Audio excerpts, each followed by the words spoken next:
রাত্রে 10:30 11টার দিকে রাজারহাটে আসতে না ভয় লাগে, কারণ আমি দেখেছি বেপরোয়াভাবে সব গাড়ি চলে, বাইক বলো, 4 চাকা, ইভেন 4 চাকা। আমি দেখেছি আমার সামনে দিয়ে আমার অনেক সময় 4 চাকা খুব বাজেভাবে ক্রস করেছে, ওভারটেক করেছে।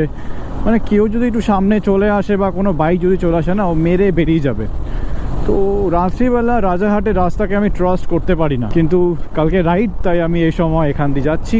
আর এখানে অনেক অ্যাক্সিডেন্টও হয়েছে, কিছু মাস আগেও হয়েছে, 1 মাস আগেও হয়েছে। এই রাস্তাটা মানে যখন একদম খোলা থাকে, একদম স্ট্রেট খোলা, মানে কোনো গাড়ি নেই সামনে, আমি দেখেছি অনেক বাইক এখানে রেস করে। আমি সত্যি দেখেছি, আমার পাশ দিয়ে মানে কি বলবো, মানে সুইসাই করে বাইক বেরিয়েছে, রেস করছে। কিন্তু ঠিক না, এটা ভুল, কারণ এটা রেস ট্র্যাক না। চলে এসছি বিশ্ব বাংলা গেটের সামনে। এখান থেকে ডান দিক নিতে হবে অ্যাজ ইউজুয়াল রোহিতের ফ্ল্যাটে যাওয়ার জন্য। আস্তে ধীরে ধীরে ইউটার্ন নাও, ইউটার্ন নিয়ে আগে ভালো করে দেখো, দেখে বাঁ দিক নাও। চলো, হয়ে গেল বাঁ দিকে। তাড়াহুড়ো দরকার নেই। যদি দেখতাম ভিড় তাহলে ওখানে কিছুক্ষণ ওয়েট করতাম, যদি দেখতাম গাড়ি রানিং যাচ্ছে তাহলে কিছুক্ষণ ওখানে দাঁড়িয়ে ওয়েট করতাম, তারপর নিজের পজিশন নিতাম। ফাঁকাই ছিল তাই ঢুকে গেছি। দেখো, ইন্ডিকেটার না দিয়ে ডান দিকে ঢোকার চেষ্টা করে, কত কিছু খেয়াল রাখতে হয়। কালকে 3টে বাইক যাচ্ছে।